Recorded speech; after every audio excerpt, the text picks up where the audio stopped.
Assalamualaikum warahmatullahi wabarakatuh. Alhamdulillah, sahabat-sahabat semua, senang sekali bisa bertemu kembali di saluran ini.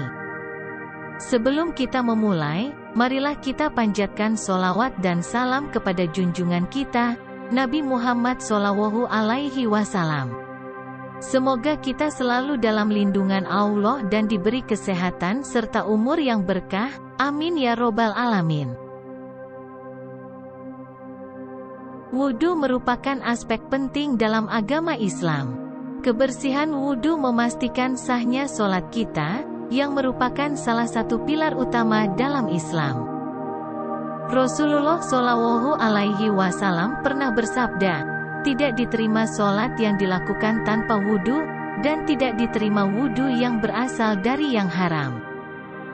Kali ini, mari kita eksplorasi bersama 10 kesalahan umum yang seringkali terjadi saat kita berwudu. Poin pertama adalah melafazkan niat. Dalam menjalankan wudu, seringkali kita terbiasa mengeraskan suara ketika menyampaikan niat. Namun, penting untuk diingat bahwa niat seharusnya menjadi amalan hati tanpa perlu diucapkan dengan keras, sebagaimana diakui oleh seluruh ulama. Niat seharusnya bersumber dari hati yang ikhlas. Mengeraskan suara niat dapat membawa dampak negatif, seperti menciptakan perhatian yang tidak perlu atau menimbulkan kesan yang kurang tepat. Oleh karena itu, kita dapat lebih fokus pada kesungguhan hati dalam merenungkan niat, menjadikan setiap tetes air wudu sebagai bentuk ketaatan kepada Allah. Kesalahan kedua adalah tidak membaca basmalah saat memulai wudu. Rasulullah menekankan pentingnya membaca basmalah dalam setiap aktivitas, termasuk wudu, sebagai bentuk pengakuan atas kehadiran Allah. Basmalah bukan hanya sekedar rangkaian kata, melainkan ungkapan syukur yang dapat mendatangkan berkah serta perlindungan Allah. Oleh karena itu, mari kita selalu ingat dan perbaiki diri kita, agar kita tidak melewatkan momen berharga ini dalam setiap wudu, sehingga setiap langkah kecil kita diikuti oleh keberkahan dan ridho darinya. Kemudian, salah satu kesalahan umum dalam berwudu adalah kurangnya perhatian terhadap detail memasukkan air ke seluruh anggota tubuh.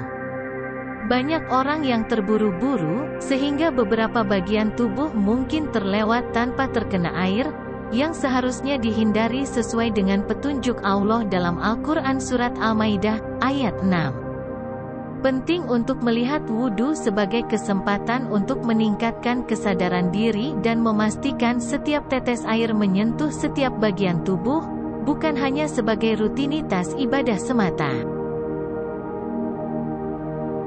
Kesalahan keempat adalah membasuh lebih dari jumlah yang ditentukan. Seorang muslim sebaiknya tidak menambah jumlah basuhan melebihi 3 kali saat berwudu karena rasa was-was. Rasulullah mengingatkan bahwa kekhawatiran berlebihan ini merupakan tipuan setan yang perlu dihindari. Aturan 3 kali basuhan ditetapkan untuk memudahkan dan menghindari keraguan-raguan yang tidak perlu. Dengan menjauhi kekhawatiran berlebihan, kita dapat fokus pada tuntunan Rasulullah yang sederhana namun tegas, menjadikan wudu sebagai ibadah yang mendekatkan diri kepada Allah. Kesalahan kelima, boros air. Dalam Islam menekankan penggunaan air secara hemat, terutama dalam berwudu. Rasulullah melarang umatnya untuk bersikap boros dalam penggunaan air bahkan ketika air berlimpah. Pesan ini menunjukkan nilai-nilai kebersihan dan kepedulian lingkungan dalam Islam. Oleh karena itu, penting bagi setiap muslim untuk memahami bahwa boros air bertentangan dengan prinsip-prinsip agama.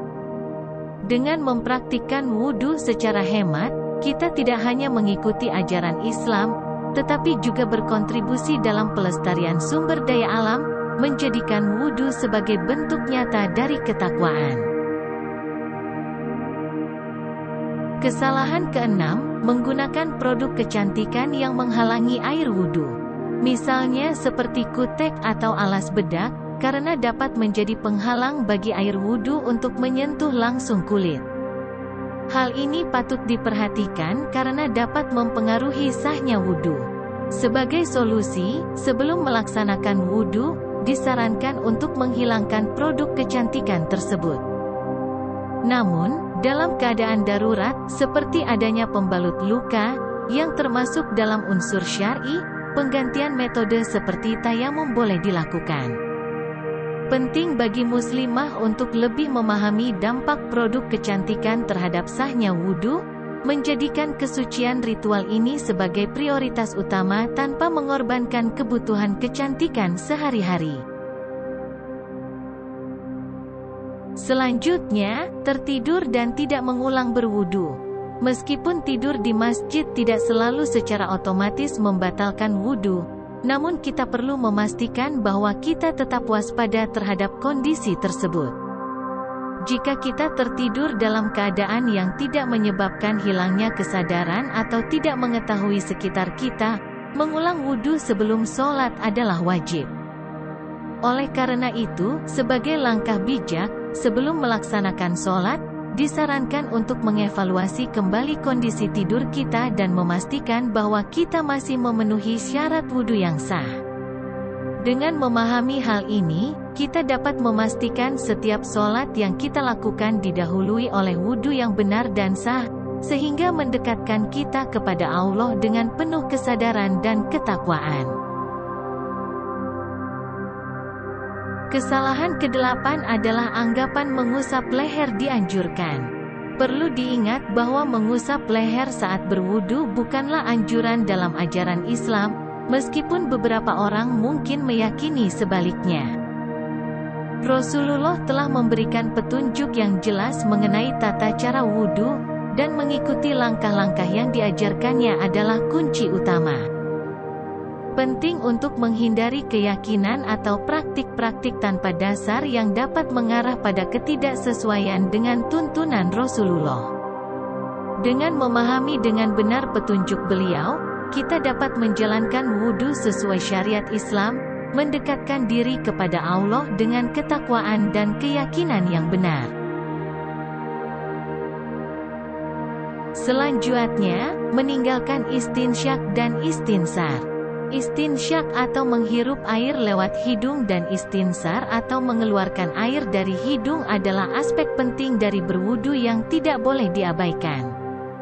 Rasulullah telah dengan jelas mengajarkan teknik ini sebagai bagian integral dari tata cara wudu. Melakukan istinsyak dan istinsar dengan benar bukan hanya memastikan kesempurnaan ritual suci ini, tetapi juga melibatkan kita dalam praktek yang sesuai dengan ajaran Nabi. Oleh karena itu, mari ingat dan terapkan setiap langkah wudu dengan penuh perhatian. Dengan begitu, setiap wudu yang kita laksanakan dapat membawa kita lebih dekat kepada Allah dengan penuh kesadaran dan kekhusyukan. Kesalahan terakhir adalah membaca doa-doa khusus. Perlu ditekankan bahwa tidak ada riwayat sahih yang menjelaskan adanya doa-doa khusus di setiap gerakan wudu. Rasulullah Shallallahu Alaihi Wasallam telah memberikan petunjuk yang tegas mengenai tata cara wudu, dan berfokus pada tuntunan beliau adalah kunci utama. Meskipun doa-doa pribadi dapat dianjurkan, kita tidak seharusnya menambahkan doa-doa yang tidak memiliki dasar yang kuat dalam sunnah. Oleh karena itu, penting untuk memahami dan mempraktikkan doa-doa yang diajarkan oleh Rasulullah, karena hanya melalui itu kita dapat menjalankan wudu sesuai dengan ajaran Islam. Itulah beberapa kesalahan umum yang sering terjadi dalam melaksanakan wudu. Semoga video ini memberikan pemahaman lebih dalam dan membantu kita semua untuk menyempurnakan ibadah wudu kita. Terima kasih telah menonton dan sampai jumpa di video berikutnya. Wassalamualaikum warahmatullahi wabarakatuh.